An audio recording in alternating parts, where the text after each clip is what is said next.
आज इस महत्वपूर्ण क्षणों में मैं आपके सामने उस दुर्लभ, गोपनीय और महत्वपूर्ण दुर्लभोपनिषद के श्लोकों की चर्चा करना चाहूंगा,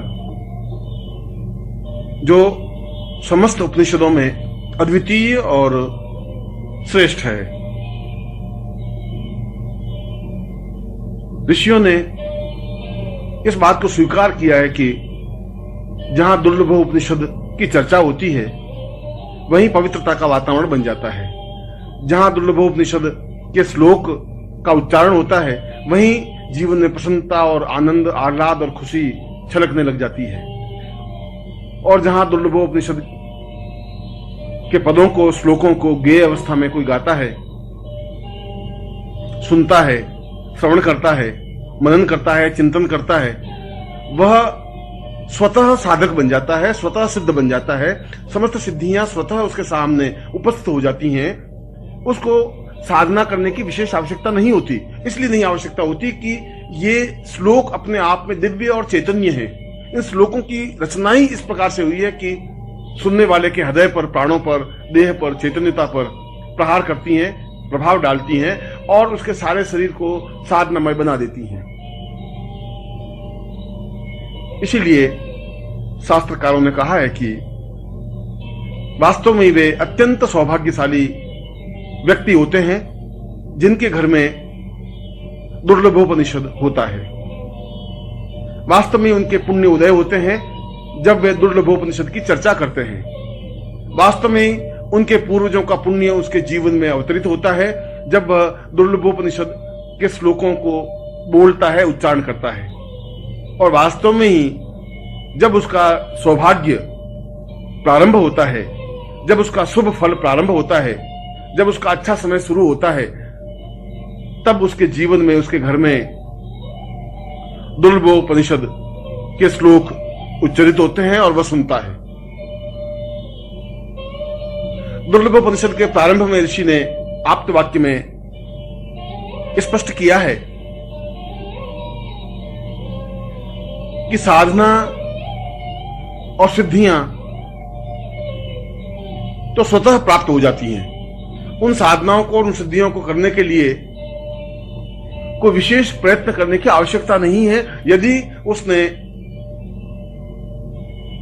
दुर्लभोपनिषद को सुना हो, पढ़ा हो, उच्चरित किया हो और नित्य श्रवण किया हो, और जो 108 दिन तक नित्य दुर्लभोपनिषद की चर्चा करता है या सुनता है, उसको प्रत्येक प्रकार की सिद्धि अपने आप में सिद्ध हो जाती है। वह चाहे महाकाली हो, या वह चाहे महाकाली हो, महालक्ष्मी हो, भैरव हो, यक्ष हो, गंधर्व हो, किन्नर हो, देवता है, और किसी प्रकार की साधना या सिद्धि हो। वास्तव में यह एक अद्वितीय और दुर्लभ उपनिषद है जिसको मैं आपके सामने स्पष्ट कर रहा हूं। इसके कुछ महत्वपूर्ण श्लोकों को आपके सामने रख रहा हूं, और यह आप लोगों का सौभाग्य है कि आपके घर में दुर्लभोपनिषद है।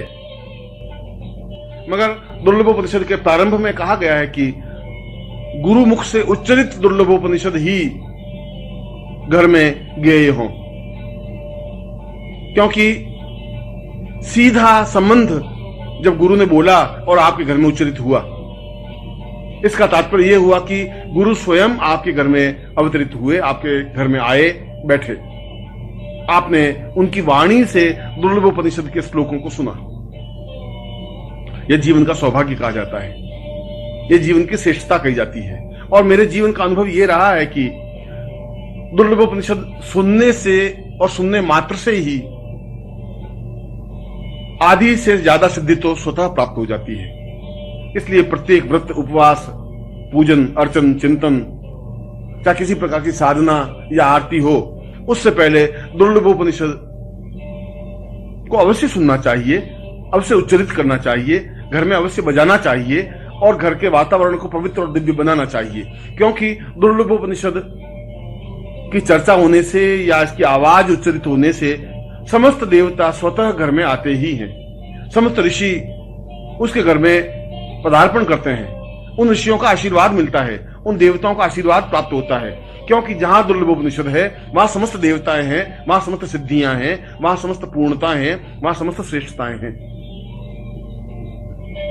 इसलिए यह उपनिषद अपने आप में गोपनीय रहा, इसलिए यह उपनिषद अपने आप में कम लोगों को ज्ञात हो सका। वशिष्ठ ने स्वयं कहा कि दुर्लभोपनिषद जैसी ग्रंथ और श्लोक तो अपने आप में दूसरे बन ही नहीं सकते। विश्वामित्र ने कहा कि मेरी समस्त साधनाओं का सार दुर्लभोपनिषद है, और शंकराचार्य ने कहा कि मैं जो कुछ हूं उसका आधार दुर्लभोपनिषद है। इसका तात्पर्य यह है कि दुर्लभोपनिषद वास्तव में ही कोई अद्भुत कृति है। इसलिए कृति अद्भुत है कि किसी एक ऋषि ने इस दुर्लभोपनिषद के श्लोकों की रचना नहीं की। समस्त ऋषियों के शरीर से निकले हुए तेज पुंज ने, उस तेज पुंज ने एक आकार ग्रहण किया, एक ब्रह्मत्व ग्रहण किया, और उसके मुख से इन श्लोकों का उच्चारण हुआ। जिस प्रकार से समस्त देवताओं के शरीर से जो तेज पुंज निकला वो भगवती जगदम्बा बनी, ठीक उसी प्रकार से समस्त ऋषियों, योगियों, महर्षियों और गुरुओं के शरीर से जो तेज पुंज प्रकट हुआ, उस तेज पुंज के माध्यम से इस ब्रह्मत्व की देह से यह दुर्लभोपनिषद अवतरित हुआ, उच्चरित हुआ।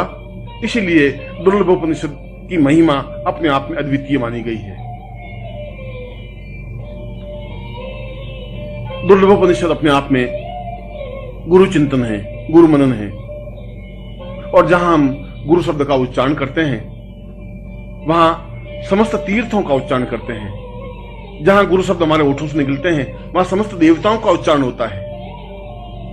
जहां हमने गुरु बोला वहां स्वयं ब्रह्मा, विष्णु और महेश अवतरित होते ही हैं, क्योंकि गुरु शब्द अपने आप में इतना नगण्य, ओछा और तुच्छ शब्द नहीं है। यदि हम इसकी गरिमा समझें, यदि इसकी महत्ता समझें, यदि इसके मूल्य को आंक सकें, तो अपने आप में यह शब्द दिव्य और पवित्र और उच्च कोटि का है। और इसीलिए इस श्लोक में, इन श्लोकों में गुरु से संबंधित उन पदों की रचना की गई है जो पद, जो श्लोक अपने आप में अद्वितीय हैं। कुछ श्लोक या कोई श्लोक ऐसे होते हैं, कुछ मंत्र ऐसे होते हैं जिनके उच्चारण मात्र से ही देवता सामने प्रकट हो जाते हैं।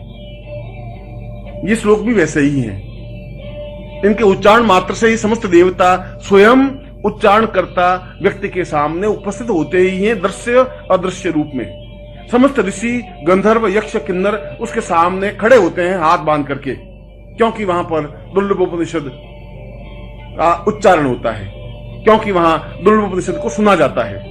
और जहां दुर्लभोपनिषद को सुना जाता है या उच्चारण होता है, उसके घर के समान तो देवता का स्वर्ग भी नहीं बन सकता। इंद्र की पुरी भी अपने आप में नगण्य और तुच्छ मानी जाती है, क्योंकि वहां पर गुरु चर्चा होती है, गुरु का चिंतन होता है, गुरु के हृदय का आगार होता है, गुरु के हृदय से भावभूमियां स्पष्ट होती हैं, और हम उन तत्वों को, उन रचनाओं को स्पष्ट करते हैं जिनके माध्यम से हम गुरु पद विन्यास को समझ सकें, गुरु के चिंतन को समझ सकें। और उससे भी बड़ी बात यह है कि समस्त देवताओं और समस्त ऋषियों, समस्त देवर्षियों और समस्त महर्षियों के शरीर के तपोपुंज का समग्र स्वरूप है।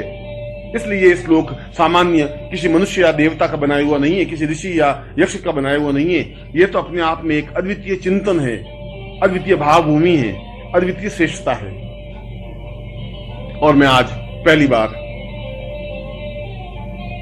उन महान और अद्वितीय श्लोकों को उच्चारण कर रहा हूं, जिससे कि आपका जीवन पवित्र हो सके, दिव्य बन सके, आप सही अर्थों में साधक बन सकें, आप सही अर्थों में पूर्णता प्राप्त कर सके, आपके घर में पवित्रता का वातावरण बन सके, आपके घर में सुख सौभाग्य आ सके, आपके जीवन की दरिद्रता मिट सके, आपके जीवन के कष्ट और अभाव दूर हो सके, आपके परिवार में एक श्रेष्ठ वातावरण बन सके, और समस्त देवता आपके घर में निवास कर सके, समस्त ऋषि आकर के आपको आशीर्वाद दे सके, और आपके घर के संताप, आपके घर के दुख, आपके घर की परेशानियां, आपके घर की चिंताएं दूर होकर के आप जीवन में पवित्रता और श्रेष्ठता अनुभव कर सकें, और जीवन में वह सब कुछ प्राप्त कर सकें जो आपके जीवन का लक्ष्य है, जो आपके जीवन का ध्येय है, जो आपके जीवन का उद्देश्य है।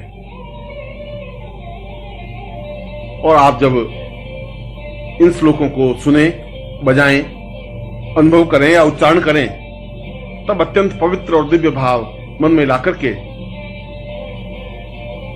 अपने सामने प्रत्यक्ष या चित्र में गुरु के दर्शन करके, उनको पूजा करके, उनकी अर्चना करके, उनके प्रति प्रणम्य होकर के, साष्टांग दंडवत करके अपने आप को गुरु के हृदय से जोड़ते हुए इन श्लोकों को सुने।